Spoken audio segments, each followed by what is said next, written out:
I now declare the quick draw competition open. Each man who enters the contest will fight once a day. Anybody can challenge anybody. Time of the fight will be pulled from a hat. For the duration of the contest, every fighter is entitled to whatever he wants, courtesy Mr. Harris.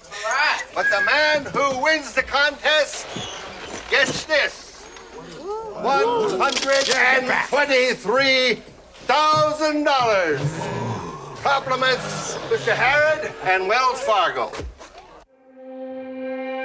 We interrupt this program to bring you a special report. This is Cheapseat Reviews. Have you ever had a chance to see Harbinger Down? Is that a animated film where a bunch of rabbits die? Huh. Also, with a dancing horse. Like Noah's Ark 39th Day kind of smells.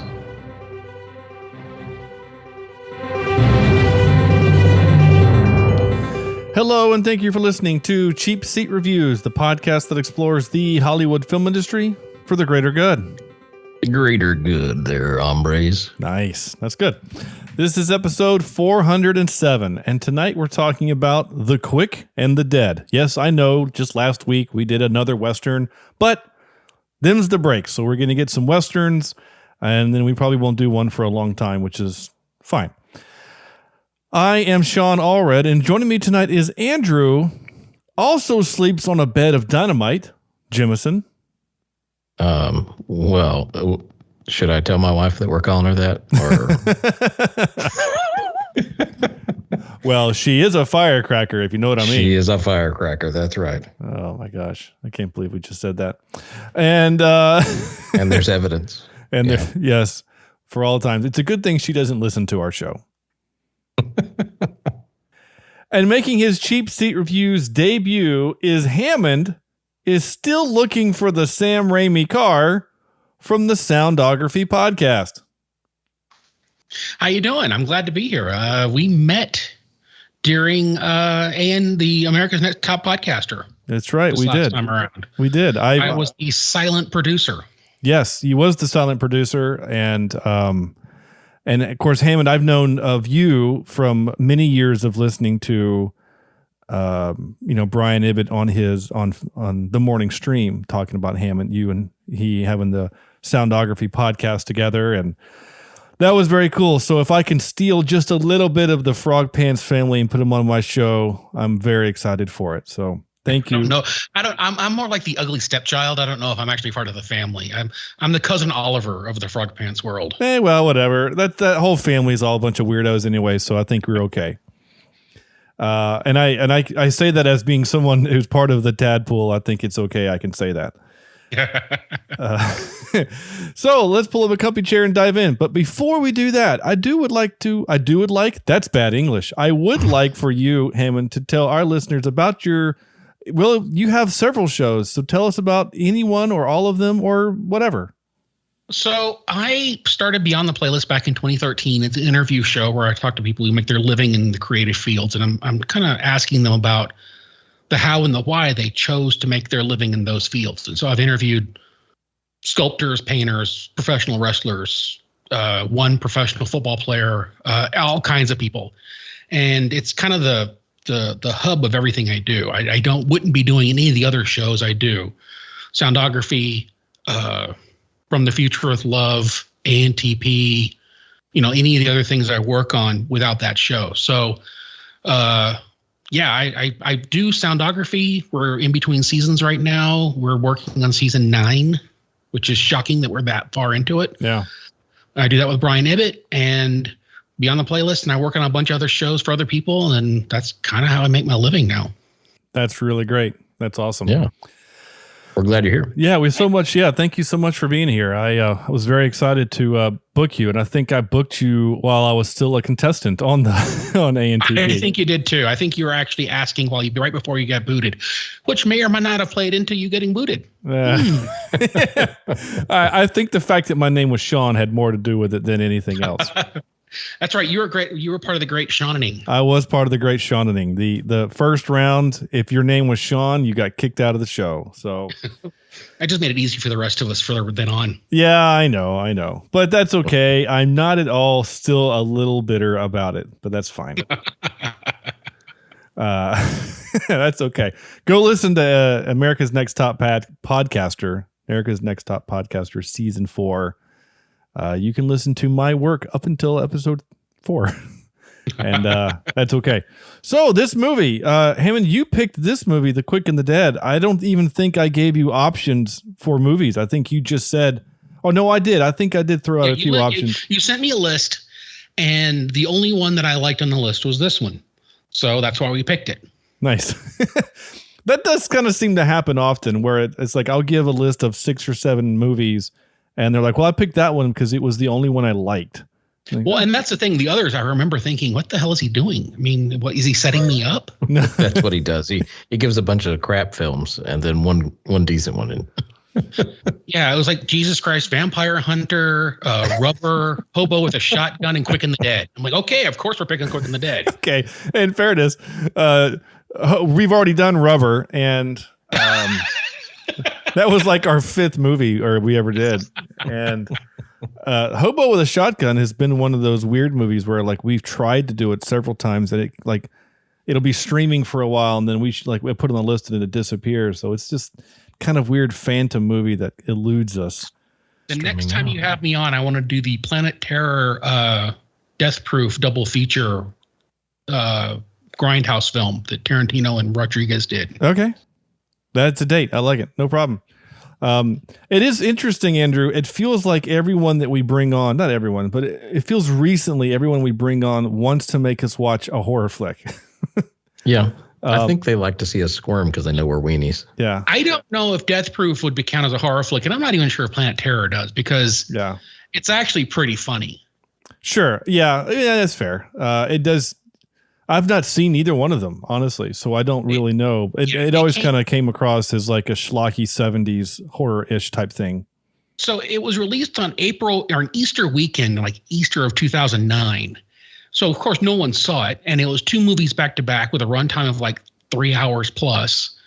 And they weren't movies that people were interested in seeing Easter weekend. So it kind of just disappeared. And I feel like it was a lost opportunity for Rodriguez and Tarantino because they're both really entertaining movies. And like Death Proof had featured Zoe Bell in her first like acting role when she was a stuntwoman for Xena for so many years and for Kill Bill for so many years. Yeah. So, it's got some stuff in there. And the Night Nurse from all the Netflix Marvel series was in there. So, yeah.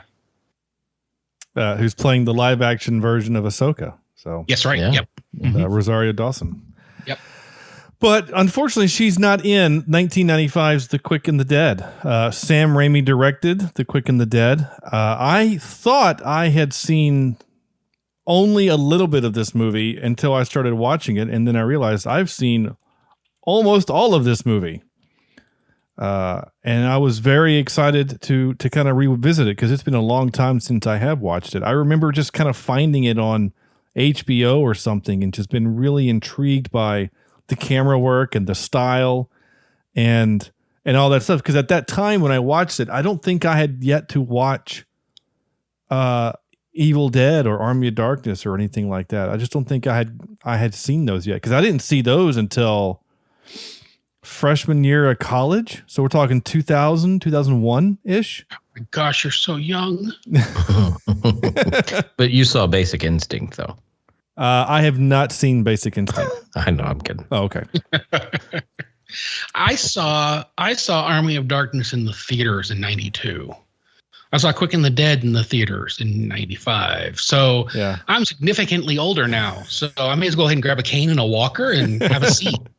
It's really funny because our last episode, our guest was a decade younger than I am. So this is nice now to have someone a little bit. It feels good to be the young one again. Yeah. Andrew was feeling lost last week. Last week we learned the phrase geriatric millennial. You shut your mouth. Are you guys geriatric millennials? Technically, yes. That's the That's what the I was born. kids are calling us. I was born in '82, so like I'm in that weird age where I'm technically a millennial because I'm not Gen X, but I also remember life before the internet and cell phones and stuff. So that's where the geriatric part comes in. So I feel like Gen X has been misnamed. I feel like we should be called the Kiss generation because I'm sure there's not a person in my age group that doesn't know one Kiss song from back to front, word for word. Nice. All right. That's probably true. Yeah. I'll let you market that. Yeah, in '92 when Army of Darkness came out, I was 10. Yeah, I was a freshman. No, I was a sophomore in college. Sure. Yeah. Okay. Well, you're old. It's fine. So, insult your guests as they come on. It's a good way to have people come back on your podcast. Here's a hint or a tip for all of you podcasters out there. Yeah. Pro tip. Be snarky. Yeah. Exactly. So, like I said, this The Quick and the Dead with Sam Raimi. I'm so excited to talk about this movie, mainly because of Sam Raimi and how weird and fun and quirky this movie is. And before I do any of that, though, there's actually a good chance that people that are listening don't know what this movie is. So, Andrew, please tell our fine listeners, what is The Quick and the Dead? A female gunfighter returns to a frontier town where a dueling tournament is being held, which she enters in an effort to avenge her father's death. Yeah, okay. Do we spoil things, or is this a spoiler show? Oh, yeah, absolutely. Especially for movies that are this old. Yeah. Okay, so why is she avenging the death? She should actually just shoot herself. Right. Yeah. It was kind of, it was one of those, I don't know if you would call it a twist, but it was one of those twists at the end of the movie that you were kind of like, oh, so really you've been shot Lieutenant Dan. Yeah. You've been vengeful for no reason. Yeah, she should teach. She could teach the stormtroopers a thing or two. But. Yeah, she was forced to do it. I get it. They were going to kill her dad, so I understand the joke. I was funny. So again, people that listen to this show know I watch these movies with my wife. So when that scene was coming up, I was looking at her to kind of see her reaction, and it was perfect. She just, her hand went to her mouth and she just looked back and, big eyes. And she goes, "Oh my God, they made her kill her dad." I said, "Well, they didn't make her, but she did." She's like, "Oh my gosh." So she did what Lando Calrissian was afraid Han would do to him. Yeah. Yeah. And then they changed it in the special edition. I know. It's so dumb.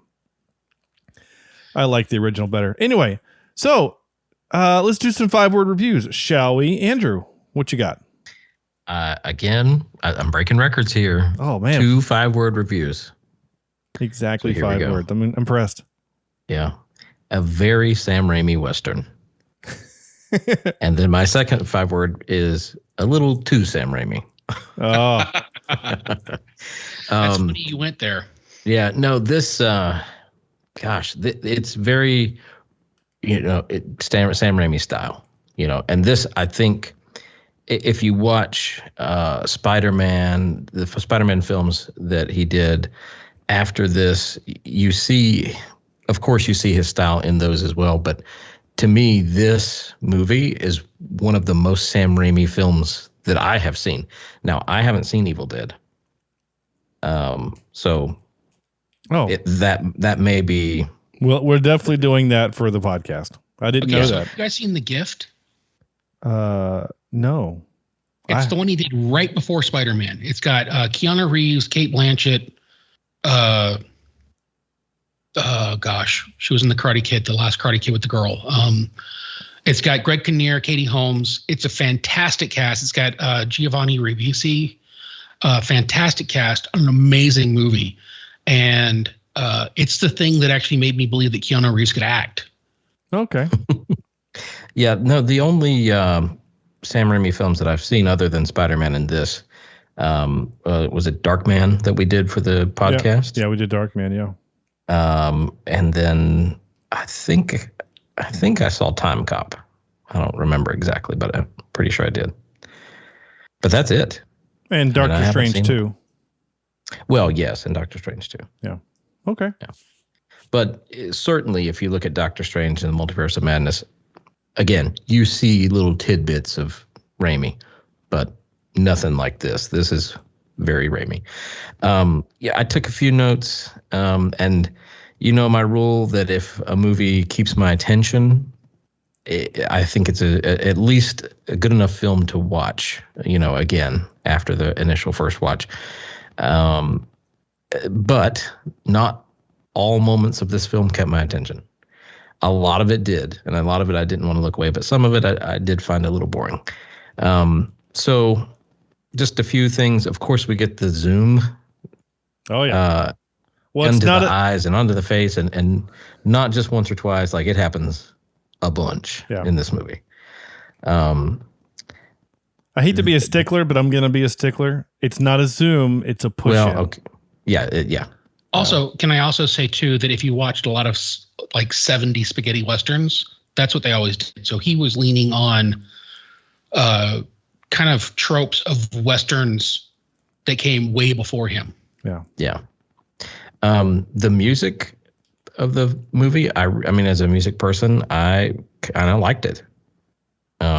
It was Alan Silvestri, who, of course, did Back to the Future and other great films that we know. And I heard Mars, and I heard some Star Wars influence almost in some of this. There was a lot of Mars in this. You're right.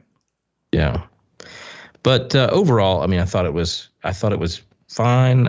Not all the acting was great, in my opinion, but story was kind of loose as well for me.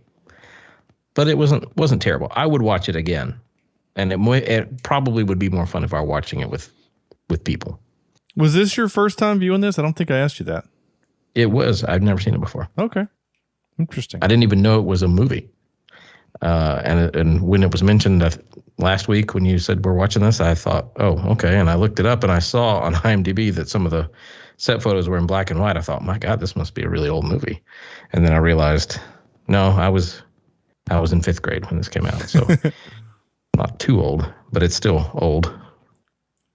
All right. Yeah. Well, I mean, it's post Jurassic Park, so yeah. There's your marker for you.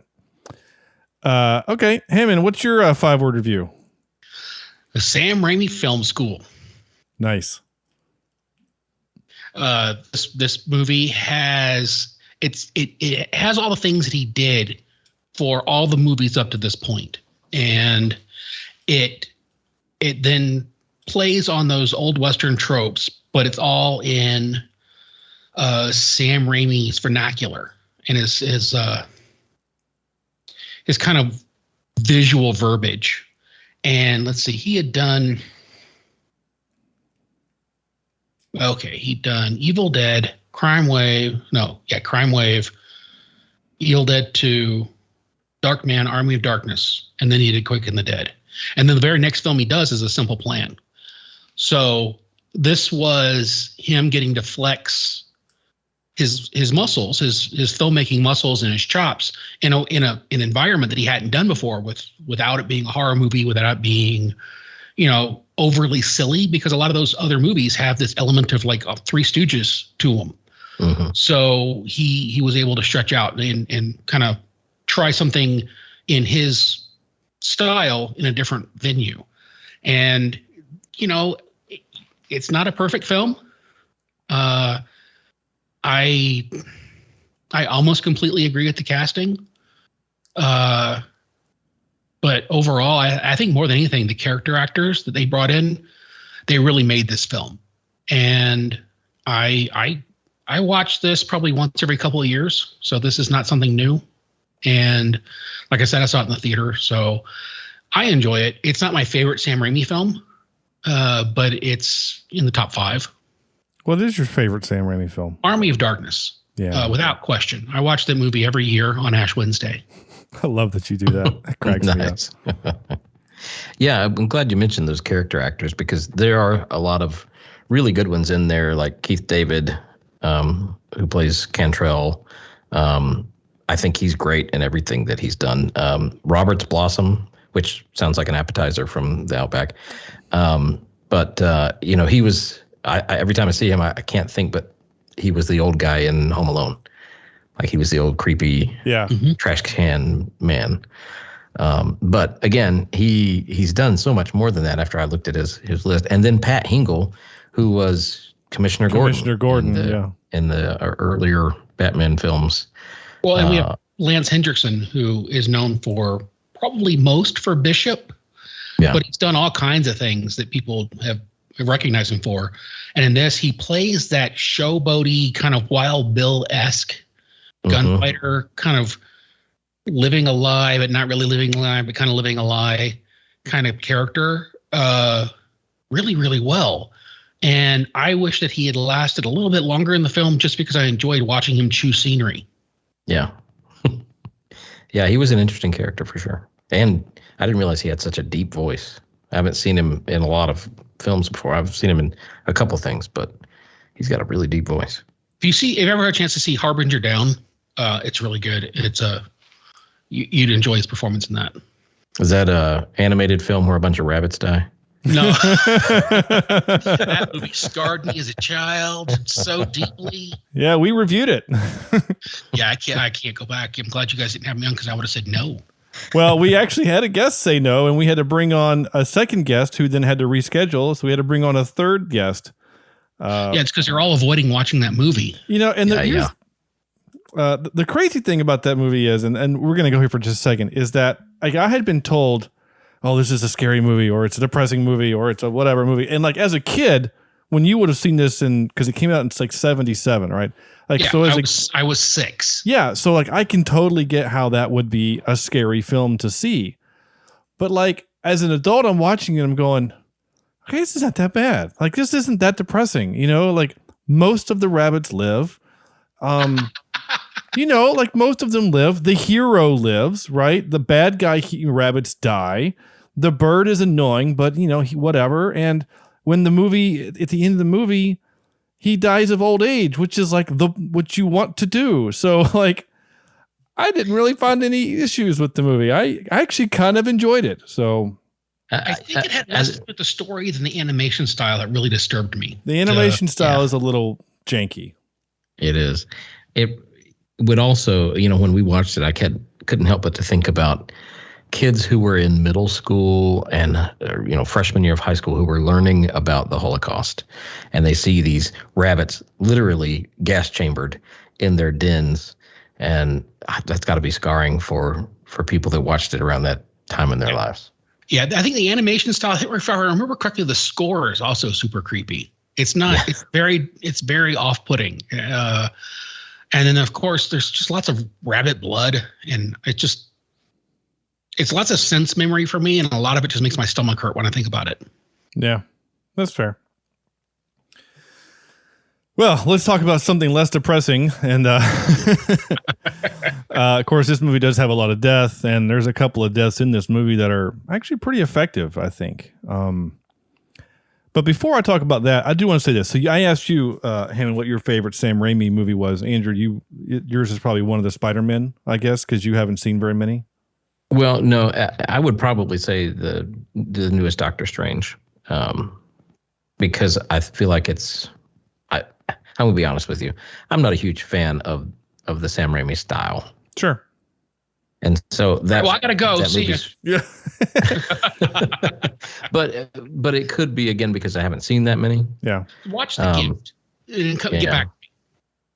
But I would say that Doctor Strange in the Multiverse of Madness is probably the least like his Sam Raimi-esque style, right?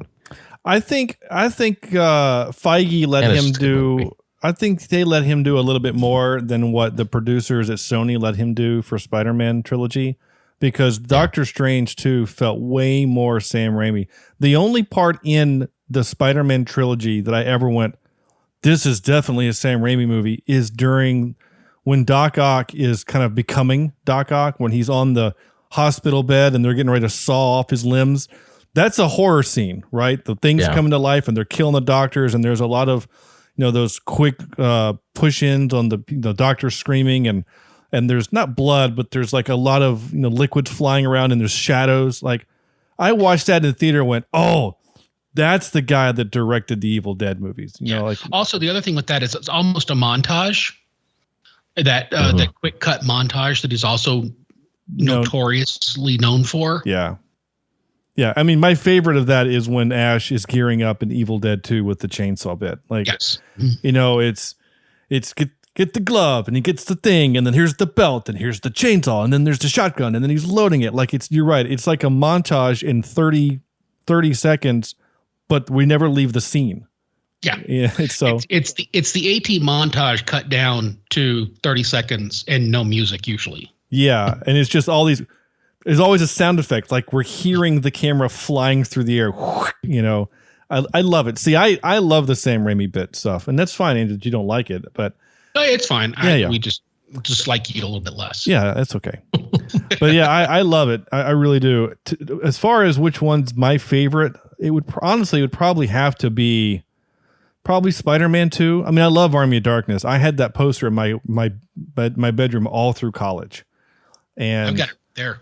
And if I had a place to have, if my wife let me have posters, yeah, it would be here along with my Star Trek and Star Wars posters too. But I'm not allowed to have posters. So anyway, but it would definitely be. For me to get room. Do what? We had to build a house for me to get room. Yeah. Well, we just moved here a couple of years ago, so I can't leave. Spider-Man 2 would probably have to be that for me. I really like Spider-Man 2. It still holds up. I've watched it not that long ago, within the last year, and it still totally works for me. Yeah, I watched all the Spider-Man movies, all of them, to lead up to Far From Home with my kids. Nice. That's cool. That's cool. Yeah, I apologized for Amazing Spider-Man 2. I would apologize for Spider-Man 3 before Amazing Spider-Man 2. That was another apology, but it wasn't as bad of an apology as the Electro. Yeah. Honestly, my biggest issue with that movie is Dane DeHaan. I think he's a bad actor. Yeah. I just think he's bad in everything. Apparently, he was so good in Chronicle that people want to hire him. I mean, that's the thing that we all say was the worst part of Valerian and the City of 1,000 Planets, whatever, is like, he's bad. He was great in Through the Never, the Metallica concert film. Okay. Because he never talked. Oh, well, then there you go. Because we've seen him in like 3 or 4 movies for the podcast, and he's bad in all of them. So I don't get how he keeps getting work, but he has a look about him. Anyway, my 5. He's Leonardo DiCaprio. Sure. He's a way less talented Leonardo DiCaprio. Unless that's what you just said and I didn't hear it. Did I just have my own red on layer light? There you go. Only very few people will get that reference. My 5-word review was simply quirky Western, lots of tropes. This movie is Tropicana. This movie is a trope sandwich with tropes on top and a side of tropes. But I don't care. Tropes aren't always bad. Sometimes tropes can be good. And, the reason why you have them is to make your movie familiar. If you're going to do a Western, then you got to do a Western. You have to have shootouts. You have to have, mariachi. And a dude playing the piano, and you have to have guys shooting indoors, and you have to have all of the women are prostitutes and bad teeth. Yeah. Don't call them whores. Oh, well, just don't call Sharon Stone a whore. That's for sure. That's right. Or she will kick your ladder out from underneath you. But yeah, I mean, I like this movie a lot. I have such a good time with this movie. I mean, I took a little bit of notes, not a lot, but I took some notes. But I just had such a good time. I mean, my second note was, oh, this is Sam Raimi as shit. I mean, that's my second note in the movie. That should have been your 5-word review. I guess it could have been. I also wrote that this town is crazy. Like, this town feels like Mad Max or something. I mean, this place is just batshit crazy all the time. It's just like when you first are introduced to the town, it's like everything's crazy, and by the end of the movie, before the explosions, like it's just somber and quiet, and like it feels like, at the beginning of the movie, it feels like this is a town of 1,000 people, and by the end of the movie, it feels like this is a town of 40. And I don't know if that was done on purpose or it's just the way it was shot. I don't know, but it's just because there is that scene of the Dias de la Muerte celebration, and the town is, like you said, the streets are full, and there's so much happening. And then you get to the other scenes later in the movie with the gunfights, and there's 20 people on one side of the road, 20 on the other, and that's about it. Yeah. Yeah. Maybe they couldn't afford the extras for the rest of the time. Maybe so. Or they should have just had Sharon Stone pay for them, like she did for, was it Dicaprio? Yeah, she paid Dicaprio salary to be in this movie. For this film? Yeah. Yep. Wow. She wanted him in this movie badly, and so she paid for his salary. Sharon Stone had almost as much to do with this movie as Sam Raimi did, from what I was reading in the trivia. Yep. My book, The Unseen Force, says just that. Yeah. So my two casting problems, Sharon Stone and Gene Hackman. Really? Yeah. I think they're both great actors. I don't know if they're great actors for this movie. Okay. Yeah, I don't normally think who should we recast if we did a recasting. I don't normally think that in a film, but for this one, I did for some reason. And I did think that, Charlize Theron would have been maybe a good choice, or I don't know, maybe Sandra Bullock, like today's Sandra Bullock, maybe not, I was thinking 95. I was thinking Jodie Foster. Yeah, Just come I off could of see that. Maverick, and she had played that kind of rough and tumble Western character, and that's who I thought of, because you need someone who's a little bit less soft on the edges, and Sharon Stone was way too clean and way too soft around the edges to be the badass that she is. Yeah, there's something about her voice that makes me think that she's a heavy drinker. Okay. I don't know what, but she's got a very kind of scruff voice. Not like Kathleen Turner, but Yeah. Okay. And I think Gene Hackman came across like a grumpy uncle. I think you needed someone who was a little bit more ferocious looking. And maybe that's the point, is that he looks like he's not going to be dangerous, but he actually is. Yeah. Maybe that's what they're going for. But Gene just looked like he was my uncle, and he was having a bad week. Yeah, I can see that. But we've had a lot of bad guys that are like that, right? Like Kurtwood Smith from RoboCop. He doesn't look like a bad guy. He just looks like a dude that's going to sell you car insurance while he's licking a grenade pin, and he's like, his performance is weird. There's something unstable about him, like the way he dressed and the way he presented himself in that movie. Because I just watched that movie this last week for fun. Nice. And he comes across as unstable. The person that's shocking is Dick, the boss, the underboss guy. But yeah, he seemed to come across as more unstable than Gene Hackman did. Maybe it's because he's wearing a fancy suit and a bowler and a waistcoat. I don't know. But like I said, you needed someone, I think, who would fit the mood of the town a little bit better, kind of grizzled and worn down, because he was supposed to reflect the town, because the town was him. And I really think you needed to have someone who reflected that better. You know who I think would have been great, and he had just come off of Maverick as well, is James Coburn. Yes. Oh, that would have been good. Yeah. Yeah. Because he gives off that kind of smug. Yeah, but can we see him actually doing, quick shooting? That's the thing. Like, you still need someone young enough to be believable that he could do a quick draw. You know what I'm saying? Yeah. Like, even in that movie, James Coburn looks like he's about 103.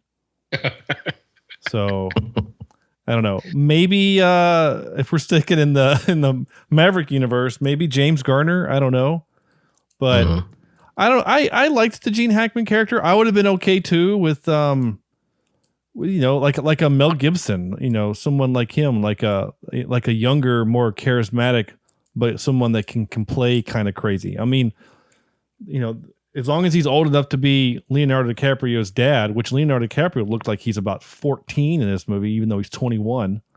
Yeah. I thought he was 12. Yeah. I mean, when the first scene when he's drinking a beer, you're like, well, there's no way he's old enough to drink a beer. but his actual age when shooting was 21. So when he's making out with Sharon Stone, who's 37, my wife commented, "Hey, at least they did it the other way this time." Yeah, that's good work if you can get it. Yeah. And both were legal. Yeah, but like usually in Hollywood, it's the other way around, right? Usually it's the 37-year-old making out with the 21-year-old. Which is why she paid a salary to be on the film. Yes. Well, there's a great piece of trivia about that says, I have to read it. It's so funny. Because it was Sharon Stone. Let's see. Sharon Stone named Russell Crowe as her favorite on-screen kisser. She didn't feel the same about Leonardo DiCaprio, saying, quote, it was about as sexy as kissing my arm. Wow. Yeah. Maybe that's why DiCaprio has so many girlfriends. He can't get over being compared to her arm. So there are two scenes that are cut from this, and one is a wedding scene that allegedly has Bruce Campbell in it. And then there was a sex scene between Sharon Stone and Russell Crowe. And they took it out because it didn't fit the mood of the film. It seemed weird to go there after shootings and, threats and how dirty and grimy and how everything is. So they took that out. And I think it's a better film for it. Yeah. I think that would also have been weird because Russell Crowe's character is already battling with the fact that he has to kill people again. As a preacher. And I think that having sex outside of a marriage as a preacher would have been another thing he would have had to battle with. Especially while chained to the town fountain. Yeah. Right. Yeah, that would have been awkward. Like, how would he have gotten? I guess was that when it was like they're like outside in the dirt or something? I think so. Yeah, because it talked about in the thing how he was chained up. So I'm like, okay, so it had to be town fountain. Interesting. It was a different time. It was a different time. All right. Some of the last few notes here I have before we play some clips of this movie. Let's see. I do like how the story kind of unfolds as basically as she's experiencing things for the new time, right? So she is us, right? She's the audience. This is her first time seeing this crazy town. But when they are getting ready to hang Russell Crowe, and he says, grab a chair. Apparently, Gene Hackman is addicted to chairs because he did that before with Gary Sinise. And was this after Forrest Gump? I think, right. Wasn't Forrest Gump 94? 94. Yeah. Yeah. He'd been Lieutenant Dan. So it's like Oscar nominated Lieutenant Dan. You have one line and we're going to hang you. Like, that's all you get to do. It's like, and you get a bad wig. Yeah. Well, even Gary Sinise needs to pay the bills, right? Anyway, I just kind of like how we get little bits and pieces to kind of show her trauma as she's going throughout the movie. Because we see the chair thing, and then we get a flashback, and then something else reminds her of that, and then we get another flashback, and I kind of liked that part of the movie. How we're constantly just getting these flashbacks. So like you kind of get the motivation why she wants to kill him. But she also wore a really cool looking dress when she went to go have dinner with him. I thought that dress was really kind of awesome and sexy. Just gonna be honest. She dresses up. So did he give her that dress to wear? Yes. Is that how she got that? Okay. That's what I thought, but I wasn't 100% sure. Yeah, she didn't ride into town with that in her backpack. Well, yeah, that's kind of what I was thinking. I was like, where did this dress come from? Yeah. But I assumed that he gifted it to her. Yeah, he pulled a bed when he Barbosa. came back to her room or something. Okay. He was on the gunpowder bed. I can't help but thinking about that scene. So I guess, are we supposed to insinuate that her and DiCaprio had sex because the line she says is funny, which I captured, but did they do it on the gunpowder or not? I'm interested to know. Yeah. I don't think they did. I think he thinks they did. Okay. Yeah, I think and she says he passed out. So I think he thinks they did, but I think she didn't. Yeah. Either way, they're both hungover, which is funny. Yeah. All right. Let's see. We did have a montage, so I am obligated to play it, and I don't ever have it. Here it is. We had a montage of like the first round of people getting shot. A bunch of people that we don't know are getting shot. That was kind of fun. Our B-listers. Yeah. Or just extras, like dudes we don't even know. That we didn't. I meant our B-list gunfighters. Yeah. Not B-list Shimps. actors. Yeah. The shimps. Yeah. Yeah. I did. Okay, so Hammond, I have a question for you because you've seen this movie way more times than either Andrew or I have. Do we ever really know why the town hates Russell Crowe? So it's not the town that hates him. It's Gene Hackman that hates him. And the town hates him because he used to ride with Gene Hackman and he turned on Gene Hackman. So he used to be a bad guy and he's trying to make amends. So the town kind of follows along because they're afraid of Hackman. Okay. It's not a personal thing. It's self-preservational thing. I got it. Because like they're throwing vegetables at him and hitting him, and the kids And it's come not up. all the people, though. It's not all the people. It's only people associated with Hackman's boys. Yeah, but it just seemed like there was some women there. I mean, the kids did it. The kids just showed up and beat the hell out of them.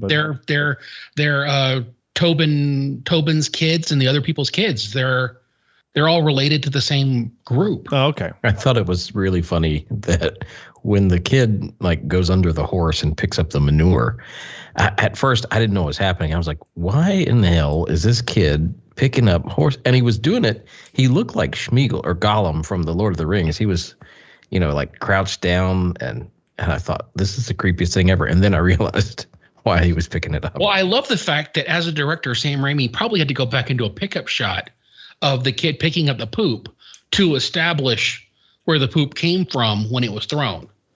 Yeah. So if you think about the filmmaking process, that was its own pickup shot, and it's probably half a day of work just for that shot. Yeah. You could probably do that with the B team. A second unit, but it's still half a day. Yeah, a second unit guy, like the boom operator's like, really? I gotta do this. Well, Andrew, if Sam were here, what he would say, right? Where did you boom the horse? Yeah. So Hammond, I have to tell this story because, I teased it, so I have to. So I worked on a Western a while ago, 2008. And we had horses and chickens and goats on set at like all times. Like chickens are literally roaming the set at all times.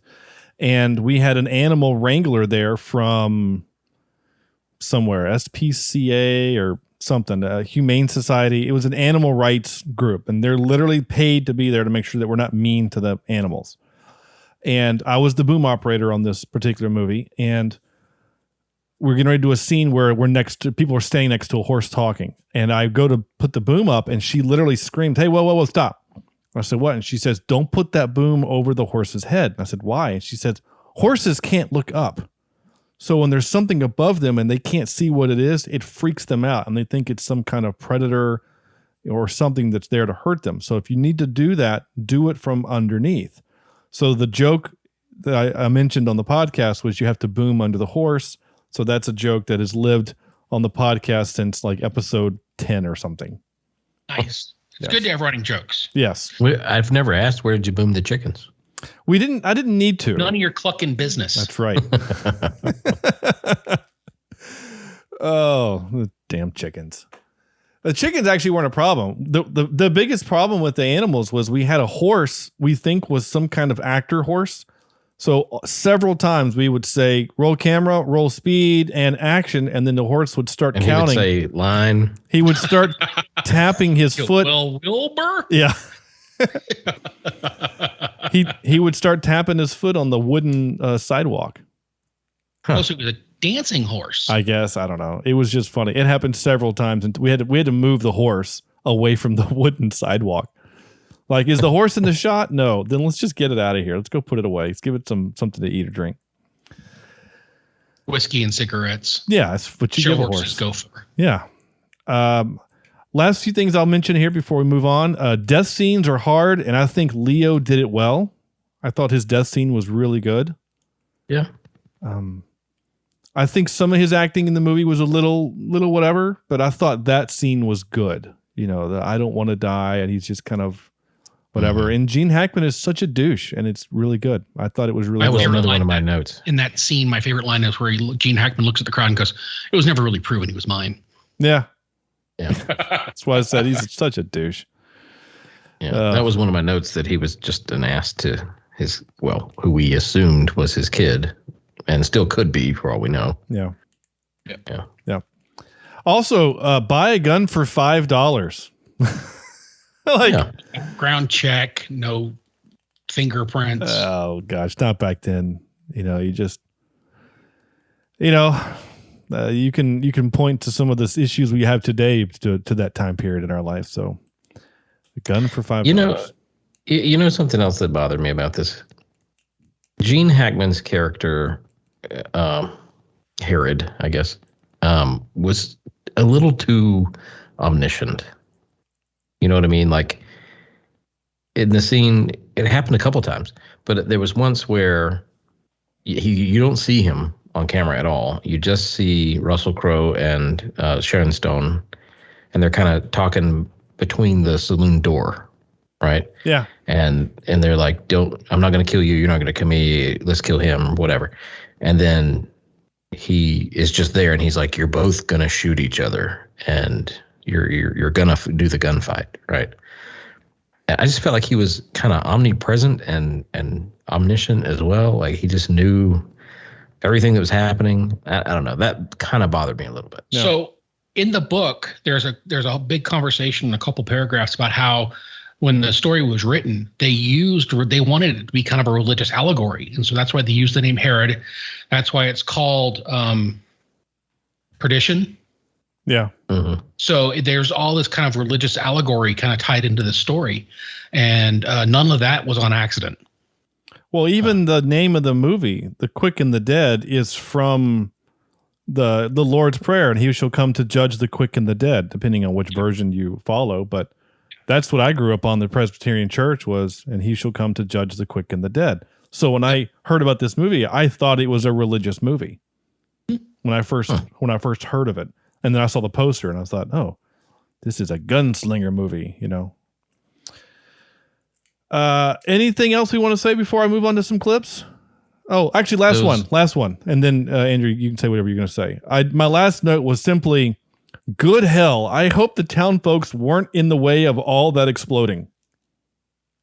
Not just the explosions, but why were they standing behind somebody in a gunfight? Well, there was a lot in of a that. duel. There was a lot of that. There was a crowd of people standing behind them. What if they miss? Yeah. Or what if the bullet goes through them, which clearly they can, and put giant holes through their heads and their torsos? Yeah, to shine light through. Hey, so my favorite character in the movie is actually the little blind shoeshine kid. Yeah. Yeah. he actually has a lot more character development than some of the gunfighters. Yeah, he does. He does. He's a neat character. I almost wish they gave him a little bit more to do, but yeah, he was a neat kid, neat character. Yeah. I also kind of almost felt bad that he had to pour out the ink just to prove to us that he had red ink, but that was, again, second unit. We got to pick this up to make sure people understand what happened. Yeah, because we can't read the bottle that says red ink. We have to show it. Yeah. Yep. It's fine. It's fine. All right. Anything else? No. All right. Time for some clips. Clips. Here we go. There's not a whole lot of like one-liners in this movie. This movie's got some good dialogue, but there's some moments that kind of made me laugh, including this. Whoa, now, what if somebody gets too excited and starts shooting early? Yeah. They'd be cheats. And they'd be eliminated from the contest.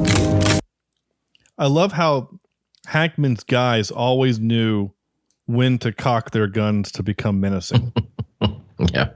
I wanted to throw in too, the total prize amount was like $123,000. Yeah. That seems awfully specific. Yeah, like why not 120 or 125? Yeah. I also love that it's sponsored by Wells Fargo. Well, maybe that's where that extra 3,000 Yeah, came Wells from. Fargo dropped in $3,000. I love that he said that. That's why I picked that clip for the intro. That's for sponsorship money. Yeah, it was sponsored The by Wells Fargo Fargo. Perdition gunfight. Could you imagine some Wells Fargo accountant in New York being like, hey, Bob gave $3,000 to some town. They're doing a shootout. Like they're literally killing people for money. That's good. All right. Well, once they say our name 3 or 4 times, we're good. Yeah. We've made it back. It could have been that money came from, some Herod's men that robbed a train, a Wells Fargo wagon. That's actually a very funny joke that I wish had been explained a little bit, because that's actually really funny, and I like that. Yeah. The Wells Fargo by Herod and Wells Fargo is that Herod robbed stagecoach of Wells Fargo. Now that's funny. That would have been. You're right. Like and that's a one-liner, right? When Commissioner Gordon is saying $123,000 sponsored by Mr. Herod and Wells Fargo, and then someone says, one of the goons says, "Where did he get the money from?" "Oh, we robbed a Wells Fargo train or something." Yeah. Or from the stagecoach last week. Yeah. It's a line, but it was funny because then because now we're not having this dumb conversation about corporate sponsorship for murder. Well, that's called the NFL. That's true. Yeah, I guess. All right. I forgot what this is called. This is called wedding, but I forgot what it means. Yeah, you certainly won that drinking contest, that's for sure. Then again, I sort of won you in poker. Last thing I remember was you puking and passing out behind the saloon, so let's not plan the wedding yet, okay? All right. That's right. All right. One point, he would have been Matthew McConaughey. Yeah. Mm-hmm. So I'm gonna pull. I'm gonna be that guy, but when she's putting on her boots, you can kind of see a little bit inside her shirt. Just gonna say it. Sean. I know. Whatever. She's an attractive woman. That is what it is. Yeah.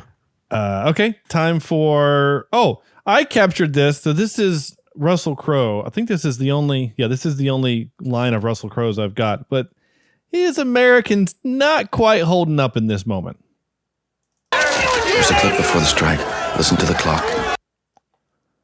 Listen to the clock. I can hear a little bit of the. There's a clip before the strike. Listen to the clock.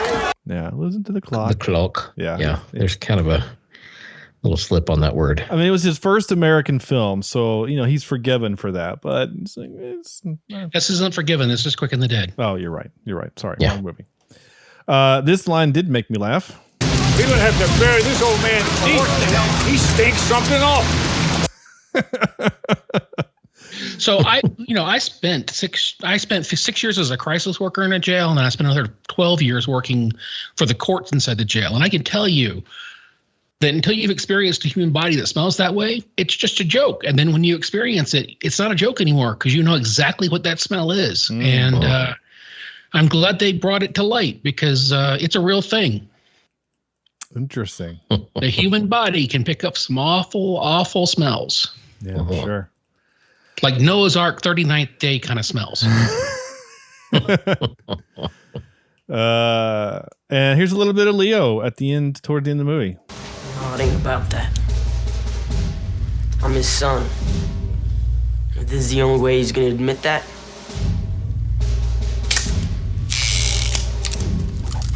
so be it. What can you possibly get out of this? What do you want? All I want is his respect.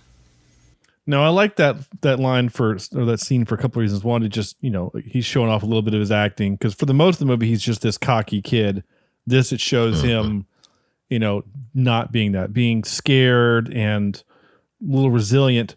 But then the last line he says, it's like all I want is his respect. He kind of turns it into like one syllable word here. All I want is his respect. Like all I want is turns into one word there. I think that's kind of funny. All I want is his respect. Anyway, but he did really good. I thought he was really good in this movie. Evidence that he would be a good actor later on. Okay. Well, we had that evidence from What's Eating Gilbert. Grape.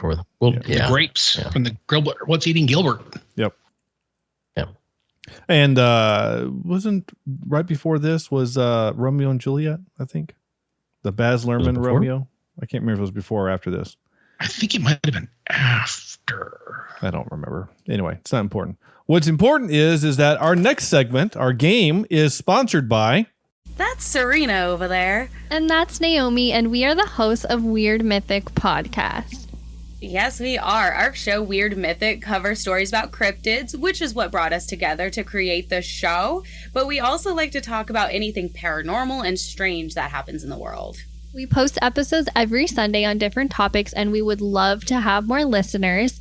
We're on all podcast platforms, and you can find us on all social media sites as well. Give us a listen, send us some personal stories to share on the show, and we will love you forever. Yes, we will. We would love some personal stories, some cryptid encounters, and we hope that you listen and tune into the show. You can listen to Weird Mythic Podcasts wherever you get your podcast fix.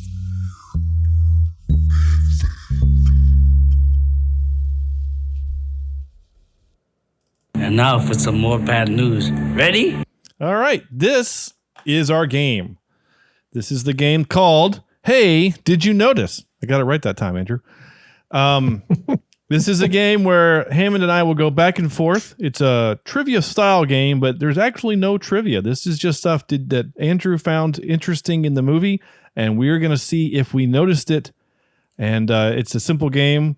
Hammond goes first. If he gets the question right, gets a point. If he doesn't get the question right, I can steal the point. Best out of 5 wins. And if you win, you get absolutely nothing, except I will mail you stickers anyway. So there you go. The ones you were going to get for being on the show. Yeah, the ones you're going to get on the show. Yeah, exactly. All right. All right. So Hammond, here's the first question. Low stakes, high reward. That's right. Yeah.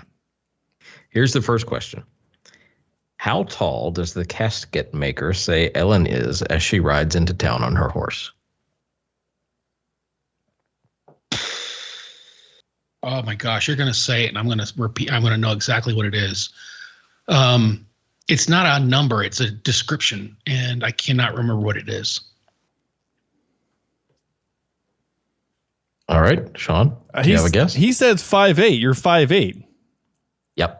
Yeah. Okay, I thought he said something like comparison-wise. I didn't think he said 5'8". I thought he said something comparison-wise. Yeah, he says 5'8". Yeah, he says you're 5'8", right? I always get it right, or something like that. Yeah. Yeah. Okay, so a point for Sean. Sean, this question is for you. All right. While looking at Doc Wallace, or the town doctor, yeah, in the distance at the Dies de la Muerte celebration, Ellen is distracted by a man who's trying to sell her what? Teeth, wasn't it? I got gold teeth, uppers and lowers. Yeah, gold teeth. There you go. And then she just keeps on walking. He goes, I'm wasting my time. Yeah. She got all her teeth. Yeah. All right, that's 2 for Sean. Yeah. Hammond, that's back to you. Spotted Horse says he cannot be killed by a bullet.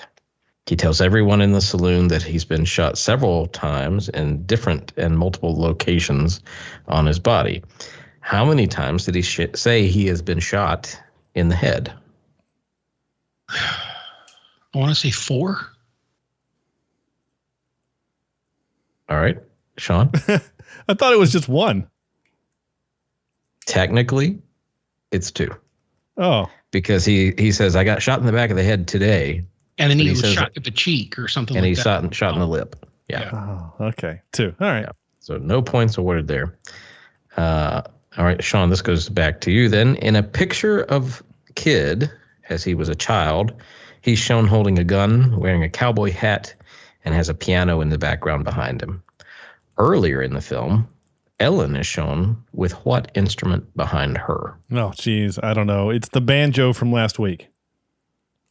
Not a banjo. Hammond, do you know? I'm going to say piano, just because circular logic. While they're eating dinner in Herod's dining room, there is a harp behind her. Okay. Yeah. Okay. Harp. All right. So no points for that one as well. Last question. And this goes to Hammond. How many pounds of dynamite are in each barrel that Kid sleeps on? I don't remember. No. It's 25, isn't it? Yeah. 25 pounds in each barrel. It's Nice. printed printed on the side. I remember seeing it. I don't remember registering it. Yeah.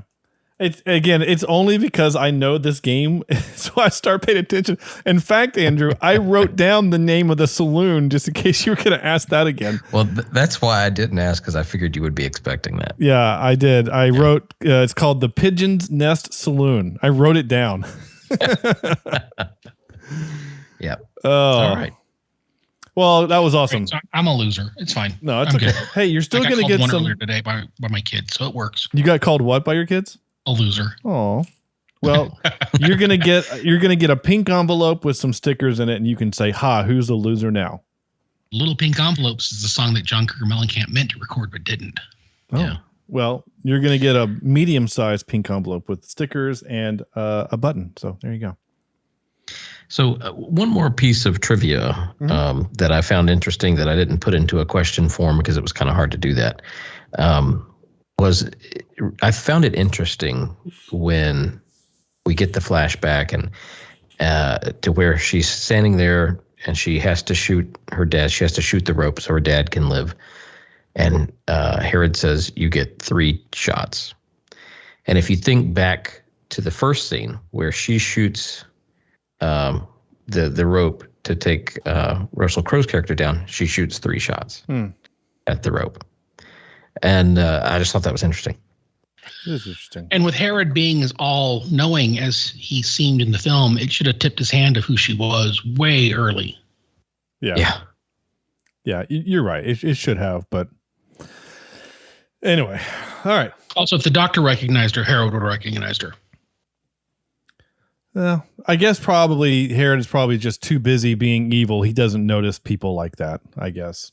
But he seemed to be a detail guy. That's what Andrew was saying. He's all about having all the information. Yeah. So if the doctor recognized her, Herod would have recognized her. Frankly, everyone in town should have recognized her. Maybe the doctor is the one. Blonde. She was the only blonde kid in that town. That's true. That is true. All right, time for this. Excuse me while I whip this out. So if you're listening to this in the future, as you are, and you're thinking, well, wait a minute, I know I participated in the top 3 and I wrote down 3 Gene Hackman movies quotes. Well, that's because I put that on Twitter before I realized we had done Gene Hackman movies about 6 weeks ago. Totally forgot. Maybe 8 weeks ago. And just forgot. So we changed it up while we were right before recording, to Leonardo DiCaprio films. So that's just the way it is. I will still read those that participated, though. So don't worry. Don't you fret none. All right, Hammond, what are your 3 favorite Leonardo DiCaprio films? All right, I picked Shutter Island. Nice. Catch Me If You Can. Aviator. All right. All good. I've not seen The Aviator. I need to see that. Aviator's good. It's long. Sure. It's good. All right. That's what she said. Okay. I had to say it. Sorry. Andrew was normally Andrew was Girl Scout cookie. Is that a it's a York peppermint patty. It looks like one of those. It's a quiet dessert treat, I think, is why. Yeah. Usually I'm eating like nuts and bolts. Yeah. Sticks. Dry bones and leaves. My 3. I chose Django Unchained. Shutter Island also. Shutter Island is so good. We watched it not that long ago for the show also. At least it doesn't feel like it was that long ago. And Inception. I love Inception. I think it's such a good movie. I'm often amazed at how many people are confused about that movie, but that's okay. I like it a lot. I've probably seen that movie 9 or 10 times. Andrew. Well, number 3, I have a movie we've already mentioned, and that's What's Eating Gilbert Grape. I still think that is one of his finest roles.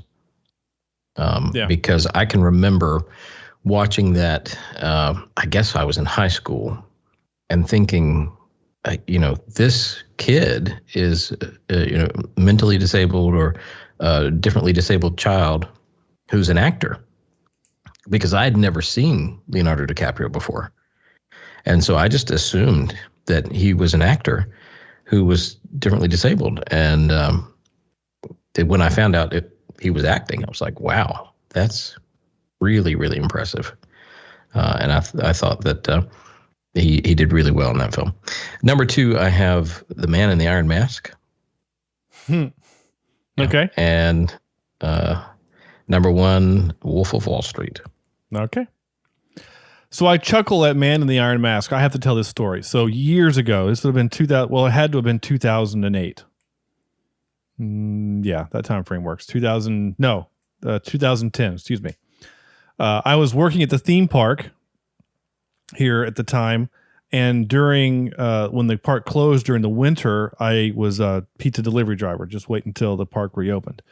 And buddy of mine there at the Domino's, his name is Jeremy, really nice guy. We were talking about movies, and we were talking about the upcoming, I think Hulk was about to come out, or maybe Iron Man 2. I think Iron Man 2 was either had just come out or was about to come out. I can't remember. It was the winter, maybe before, whatever. So we were talking about Iron Man 1 and how much I liked it and how I thought that the Robert Downey Jr. casting was really great. And so my coworker goes and watches Iron Man 1 and comes back the next day and goes, he was really, really good. And then I found the sequel online. I'm like, what? No, there's no way you found the sequel. It's not out yet or something like that. I can't remember what it was. But he goes, but it was really strange. Did they recast Robert Downey Jr. with Leonardo DiCaprio? And I said, what are you talking about? And he says, and it was like medieval times. Is there like a time travel thing happening? And that's when I was like, wait a minute. Did you watch The Man in the Iron Mask? And he says, yes. Is that not the sequel to Iron Man? I said, no, that is a very different thing. So. There you go. Whenever I think of that movie, I think of a better one that's set in that same time period, and that is Count of Monte Cristo. Sure.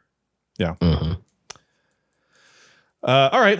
Twitter has graced us with a few options. Let's see. Again, thank you, Twitter, for participating. Again, I'm the one that messed up. That is not your fault. So we have such fine suggestions as from the Feel Good podcast. Says Hoosiers, Unforgiven, and The French Connection. Again, this is when we were doing Gene Hackman movies. The FSF Popcast, the FSF Popcast says Superman, The Replacements, and Crimson Tide. The Replacement and Crimson Tide are on my list. Screen Nerds Podcast says The Replacements, Mississippi Burning, and Hoosiers. And our good friend Carrie from the Dick Tales podcast said The Birdcage, The Replacements, and Hoosiers. So cool. Thank you all for participating. Again, I'm the one that messed the things up. So not your fault at all. All right. Hi, Carrie. And I also want to give a quick shout out to Denise. Oh, yeah, Denise, who won't hear this for a long time. She did say that she was going to maybe listen to some of the new ones, but we'll see. Hammond, we have a listener who has confessed that she is starting from episode 1. And so tonight was 406, so it's going to be a minute before she catches up. I would be curious to know if she's watching or listening in like a faster speed. I haven't asked her that, but she did watch or did listen to Ip Man today. I saw it on Twitter. She posted that she listened to Ip Man, but she didn't watch the movie because she didn't want to read. So she said she'll skip over it, but she still listened to it and had a good time. All right, cool. Time for this. Sorry, I cut you right off. Say it again, Hammond. I started listening to a show called the Best Movies Never Made, or Best Movies Never Made. Mm-hmm. And I downloaded pretty much the entire catalog and been working my way through. Right. And it's a fantastic show. It's about, unproduced scripts or different versions of scripts that were produced. It's really, really good. But I've been pounding through them at 2 speed. Nice. I can't do that. When I listen to them at regular speed, it sounds like they're drunk.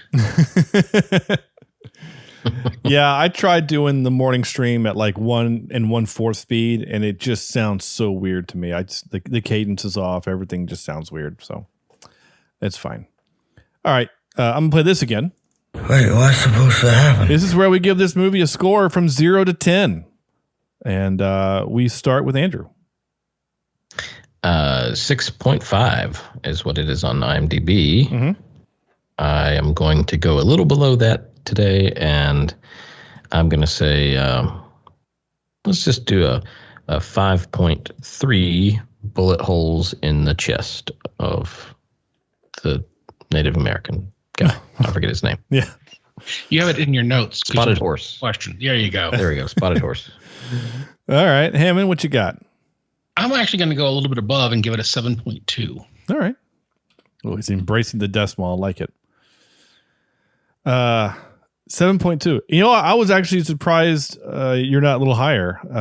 To be honest, I initially had this as like an 8. Yeah. But as I continued to watch it and think about the things that kind of created issues for me, I pulled it back a little bit. Yeah. But I started it at an 8, and then the film kind of knocked itself down for me. That's fair. I'm actually going to go a little higher. I have such a good time with this movie, and I like a good Western, and I haven't watched enough of them, but I like a good Western, and I mean, heck, I like the Western that we watched last week, Cowboys and Aliens, so I don't know what that says about me, other than I guess I like a good Western. I'm going to give it a 7.5, 7.5, and I'm okay. You got to watch at least the premiere, the pilot episode of Briscoe County Jr. I'm actually not going to give it a 7.5 because that math comes out weird. So I'm going to give it a 7. Nope, can't do that either. Boy, this is getting strange. I'm going to give it a 7.7. There we go. That gives it a 6.73 repeating. I didn't want it to be a 6.66 repeating. I just felt a little awkward about that. Just going to be honest. So a 7.73 repeating, which is pretty close to what we had last week, honestly. And just to continue my streak of doing this, that movie kind of, well, that's actually pretty close to the same score as Superman, which is the last Gene Hackman movie we did. And so what was that one movie? Master and Commander, also a 6.66 repeating. And Russell Crowe. Yes, it did. And and Jarvis. Hammond, thank you so much for coming on the show. This has been an absolute pleasure. Please tell us once again where we can find your information, your website, your Twitter, your whatever you want people to go and look and listen to you. jhammondc.com. I'm at jhammondc on Twitter, at jhammondc pretty much everywhere. On Instagram, it's lots of pictures of my dog, Fish Taco. On Twitter, it's a lot of jokes. Facebook, it's pretty boring. But jhammondc.com, I've got a bunch of shows on that website you can follow links to. And yeah.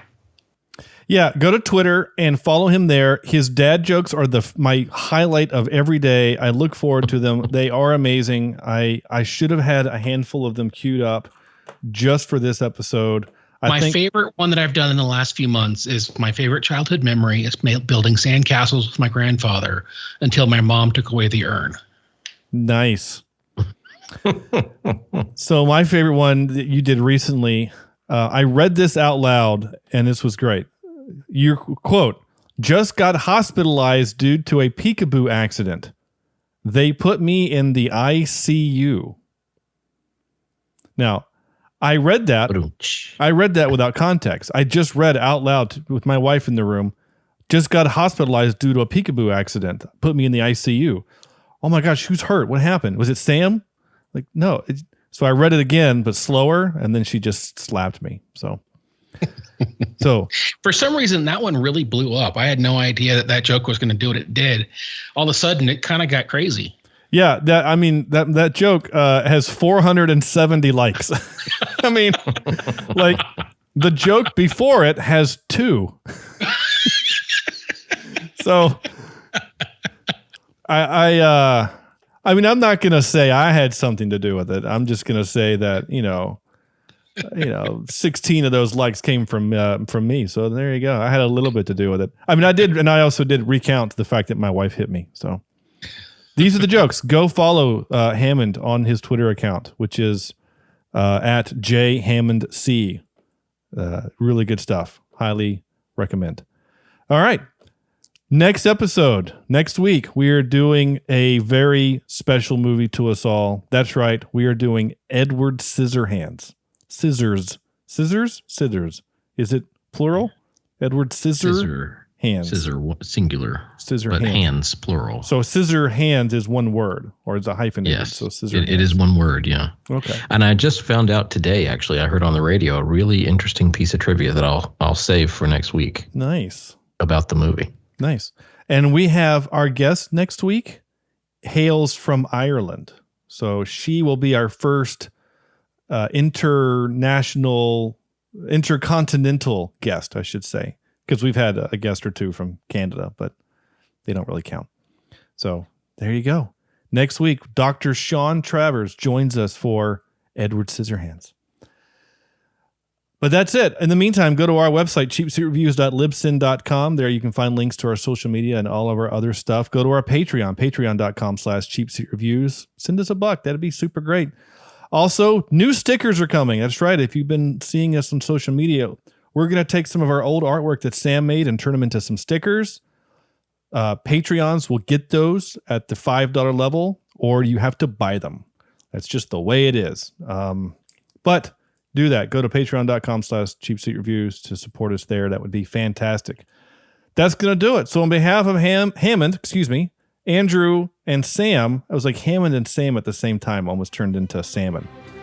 Hammond, Andrew, and Sam, this is Sean saying thank you all so much for listening. And we'll see you next week for Edward Scissorhands.